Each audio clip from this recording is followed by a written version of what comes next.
ಎಲ್ಲರೂ ಹೇಗಿದ್ರೆ ಚೆನ್ನಾಗಿದ್ರೆ ಅಂದ್ಕೊತೀನಿ. ತಾರಾ ಪಟ್ಟನ ಮತ್ತೆ ಎತ್ಕೊಂಡು ಬಂದಿದ್ದೀನಿ. ತಾರಾ ಪಟ್ಟ ಎಲ್ಲೈತೆ ಅಂತ ಗೊತ್ತಾ ನೋಡಿ. ಈ ಸಲ ಹೋಗ್ಬಾರ್ದಂತ ಬಾಲಕ್ಕೆ ಫುಲ್ಲು ಟೇಪ್ ಹಾಕ್ಬಿಟ್ಟಿದ್ದೀನಿ. ಆದರೆ ಜಾಸ್ತಿ ಮೇಲೆ ಇದ್ದಾಳಲ್ಲ ನೋಡಿ, ಕಾಲನ್ನು ಕಚ್ತವೆ. ಯಾಕೆ ತಿನ್ನೋರು ಹೆಣ್ಣು ಇದು ಅಷ್ಟು ಬೇಗ ಪಳಗಲ್ಲ ಮನೆಗಳಿಗೆ, ಅದೇ ಪ್ರಾಬ್ಲಮ್ಮು. ಅನಾದಿ ಜಾಸ್ತಿ ಐತೆ. ಇಲ್ಲಿಂದ ಇಲ್ಲಿಗೆ ಒಂದು 1 ಕಿಲೋಮೀಟ್ರ್ ಆಗ್ತಾಯಿದೆ, 1.5 ಕಿಲೋಮೀಟ್ರ್ ಡಿಸ್ಟೆನ್ಸು. ಸೈ ಅಂತ ನುಗ್ಗಿಬಿಡ್ತಾನೆ. ಈಗ ತಾನೇ ಜಸ್ಟು ಮೇಲೆ ಹೋಗಿ ಬಂದೆ.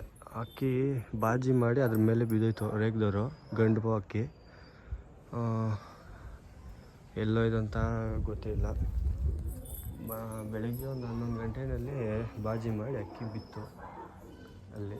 ಆಮೇಲೆ ನೋಡಿದ್ರೆ ಇಲ್ಲ, ಯಾರಾದರೂ ಎತ್ಕೊಂಡೋದ್ರು ಅಂತ ಗೊತ್ತಿಲ್ಲ, ಇಲ್ಲಾದ್ರೂ ಇಳಿಸಿದ್ರು ಅನ್ನೋದು ನನಗೆ ಗೊತ್ತಾಗ್ತಾಯಿಲ್ಲ ನೋಡಿ. ಇದು ಎಲ್ಲ ಇಲ್ಲಿದ್ದರೆ ಅದು ಒಳಗಡೆ ಹೋಗೈತೆ ನೋಡಿ.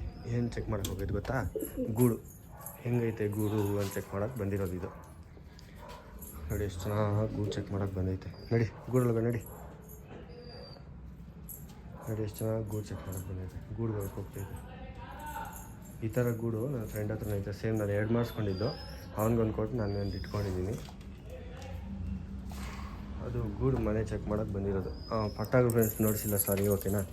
ಪಟ್ಟಗಳು ಚಿಕ್ಕ ಪಟ್ಟ ನೋಡಿ ಎಷ್ಟು ಚೆನ್ನಾಗಿ ಗ್ರೋತ್ ಬಂದೈತೆ. ದೊಡ್ಡ ಪಟ್ಟ ಹಿಂಗೈತೆ ನೋಡಿ. ಆಲ್ಮೋಸ್ಟ್ ಅಲ್ಲೆಲ್ಲ ಬಂದೈತೆ, ಇನ್ನೇನಿಲ್ಲ ಅಷ್ಟೇ. ನೋಡಿ ಎಷ್ಟು ಚೆನ್ನಾಗಿ ಗ್ರೋತ್ ಬಂದೈತೆ ಪಟ್ಟ. ಅಂದರೆ ಎಲ್ಲ ಸ್ವಲ್ಪ ಟೆಡ್ಡಿ ಟೈಪ್ ಬಂದೈತೆ. ಇರಲಿ, ಅಕ್ಕಿ ಕೂರಿಸ್ಬಿದ್ದ ಮೇಲೆ ಎಲ್ಲ ಹೋಗಿಬಿಡುತ್ತೆ. ಇದು ನಾರ್ಮಲ್ ಬಣ್ಣ ಬರುತ್ತೆ. ತಾರಾ ಬರ್ಬೋದು, ಇಲ್ಲ ಫುಲ್ ಡಾರ್ಕಾಗಿ ಬರ್ಬೋದು, ಹೇಳೋಕ್ಕಾಗಲ್ಲ. ಚಿಕ್ಕ ಪಟ್ಟ ಸ್ವಲ್ಪ ಸೈಜು ಚಿಕ್ಕದಾಗೈತೆ, ಆದರೆ ಫುಲ್ ಅದಕ್ಕಿಂತ ಬ್ರೈಟ್ನೆಸ್ ಆಗೈತೆ ಚಿಕ್ಕ ಪಟ್ಟ. ಇವುಗಳ ಈ ಸಿಚುವೇಶನ್ನು ಅದು ಆ ಸಿಚುವೇಶನ್ ಇರುತ್ತಲ್ಲ, ಆ ರೇಂಜ್ ಪಟ್ಟ ಅದೇನಾದರೂ ಈ 8ಇಂದ ಕೆಳಗಡೆ ಬಿತ್ತಂದ್ರೂ, 1.5 ಅಡಿ 2 ಅಡಿ ಕೆಳಗಡೆ ಬಿತ್ತಂದ್ರೂ ಕಾಲು ಹೊಡೆದೋಗ್ತದೆ. ಯಾರೂ ಕೈಗೆ ತೊಗೊಬೇಡಿ, ಪಟ್ಟಗಳನ್ನ ಕೈಗೆ ತೊಗೊಬೇಡಿ. ಆದಷ್ಟು ಅಲ್ಲಿ ಇಲ್ಲಿ ಮೇಲೆ ಇಟ್ಬಿಟ್ಟು ಅದು ಇದು ತೊಗೊಂಡು ಬರೋಕ್ಕೆ ಹೋಗೋದು ಆ ಥರ ಎಲ್ಲ ಮಾಡಿಬಿಡಿ, ಓಕೆನಾ? ಅಕ್ಕಿ ಬಿದ್ದರೆ ಎಳೆ ಮೂಲೆಗಳೆಲ್ಲ ಹೊಡೆದೋಗ್ತವೆ, ಓಕೆನಾ? ಅಕ್ಕಿ ಕೆಳಗಡೆ ಬಿಟ್ಬಿಡಿ, ಪರವಾಗಿಲ್ಲ, ಏನೂ ಆಗೋದು. ಕೆಳಗಡೆ ಬಿಟ್ಬಿಡಿ, ಇಲ್ಲ ಬಾಕ್ಸಲ್ಲಿ ಹಾಕಿ ಬಾಕ್ಸಲ್ಲಿ ಇಟ್ಕೊಳ್ಳಿ, ಓಕೆನಾ? ಈ ಮಕ್ಷಿ ಪಟ್ಟಗೆ ಇನ್ನೊಂದು ಜೊತೆ ಪಟ್ಟ ಐತಲ್ಲ, ಸೇಮ್ ಅದೇ ಥರ ಇದಕ್ಕೂ ಆಗೈತೆ. ಕಣ್ಣು ಇದಾಗೈತೆ. ಅದಕ್ಕೇನು ಮಾಡಬೇಕು ಅಂತ ಸ್ವಲ್ಪ ಮೆಡಿಸನ್ ಹೇಳಿ. ಆ ಮೆಡಿಸನ್ ಗೊತ್ತು, ಒಂದು ಮಾಡಿದೆ, ಅದೇನು ಯೂಸ್ ಆಗಿಲ್ಲ ನೋಡಿ. ಕಣ್ಣೆಲ್ಲ ಯಾವ ಥರ ಊದ್ಕೊಂಡೈತೆ, ಈ ಕಡೆ ನೋಡಿ, ಕಣ್ಣೆಲ್ಲ ಐತೆ ಆಲ್ರೆಡಿ. ಅದನ್ನ ಕಿತ್ತಾಕಬೇಕು. ಏನಾದರೂ ಗೊತ್ತಿಲ್ಲ ಕಮೆಂಟ್ ಮಾಡಿ ಫ್ರೆಂಡ್ಸ್, ನನಗಂತೂ ಗೊತ್ತಾಗ್ತಾಯಿಲ್ಲ. ಬೇಕಾಗುತ್ತೆ, ಬಿಡೋಣ ಏನು ಮಾಡೋಂತ ನೋಡಿ. ಇಲ್ಲಿ ನನ್ನ ಹತ್ರನೇ ಬರ್ತೈತೆ. ಇದು ಹಿಂಗೆ ಇದ್ದಿದ್ದು, ಸ್ವಲ್ಪ ಹಂಗೆ ಇದ್ದಿದ್ದು. ಒಂದು 3-4 ತಿಂಗಳಿಂದ ವೀಡಿಯೋ ನೋಡಿದ್ರೆ ನಿಮಗೆಲ್ಲ ಗೊತ್ತಿರುತ್ತೆ. ಫುಲ್ಲು ಒಣಕೊಂಡು ಒಂಥರ ಇದನ್ನ ಸ್ವಲ್ಪ ಚೆನ್ನಾಗಿದೆ. ಅದು ಅಷ್ಟು ಇದ್ದಿಲ್ಲ, ಆ ಥರ ಇತ್ತು. ಈಗ ಎಷ್ಟು ಚೆನ್ನಾಗಿದೆ ನೋಡಿ. ಮೊನ್ನೆ ಒಂದು 4-5 ಜನ ಕೇಳಿದ್ರು ಬಂದವರು. ನಾನು ಮನೆಯಲ್ಲಾಗಿ ಪಟ್ಟ ಅಂತ ಕೊಡಲಿಲ್ಲ, ಇಲ್ಲಾಂದರೆ ಯಾರಾದರೂ ಕೊಟ್ಬಿಡ್ತಾಯಿದ್ದೆ, ಓಕೆನಾ? ಈಗ ಪ್ರೆಸೆಂಟ್ ಕೊಡೋ ಅಕ್ಕಿಗಳು ನನ್ನ ಹತ್ರ ಯಾವುದೂ ಇಲ್ಲ. ಅದು ಒಂದಿದೆ, ಅದು ಕೊಡೋದು ಬೇಡ, ಅದು ಇಟ್ಕೊಳ್ಳೋಣ.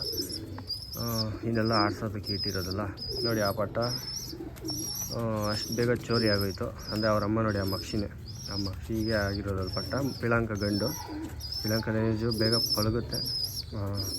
ಥರ ಮಕ್ಷಿ ಒಳಗಡೆ ಥರ ಬಂದ್ಬಿಡ್ತು ನೋಡಿ. ಇಲ್ಲಿ ಎತ್ತಿದ ತಕ್ಷಣ ಬಂದ್ಬಿಡ್ತು. ಆ ಬಾಲನ ಇನ್ನೂ ಒಂದು 2 ದಿನ ಹಂಗೆ ಇಟ್ಟಿರ್ತೀನಿ. ಬೆಳಗ್ಗೆ ಅಲ್ಲಿ ಕೂಡಿಸ್ತೀನಿ, ಸಾಯಂಕಾಲ ಇಲ್ಲಿ ಕೂಡಿಸ್ಕೊತೀನಿ, ಇಲ್ಲ ಜಾಂಪಲ್ಲಿ ಹಾಕ್ತೀನಿ. ಸ್ವಲ್ಪ ಯಾವುದಕ್ಕೂ ಏಕ್ದಮ್ ಬಿಡೋದು ಬೇಡ. ಇವಾಗ ಸ್ವಲ್ಪ ರೂಢಿ ಆಗ್ತಾ ಬರ್ತೈತಲ್ಲ. ಇದ್ದಿದ್ದರೆ ನನ್ನ ಮನೆಯಲ್ಲಿ ಒಂದು 2 ಗಂಟೆ 3 ಗಂಟೆ ಹಾಕಿ ಈಸಿಯಾಗಿ ಆಡ್ತವೆ, ಯಾವುದೇ ಟೆನ್ಷನ್ನೇ ಇಲ್ಲ. ಅದನ್ನ ಸ್ವಲ್ಪ ಬಿಸಿಲಿಗೆ ಹಾಕ್ಕೊಂಡು ಗಟ್ಟಿ ಮಾಡೋಣ. ಮೈನ ಆದಷ್ಟು ಗಟ್ಟಿ ಮಾಡಬೇಕಿಲ್ಲ ಅಂದರೆ ಅಕ್ಕಿ ಆಡೋಲ್ಲ.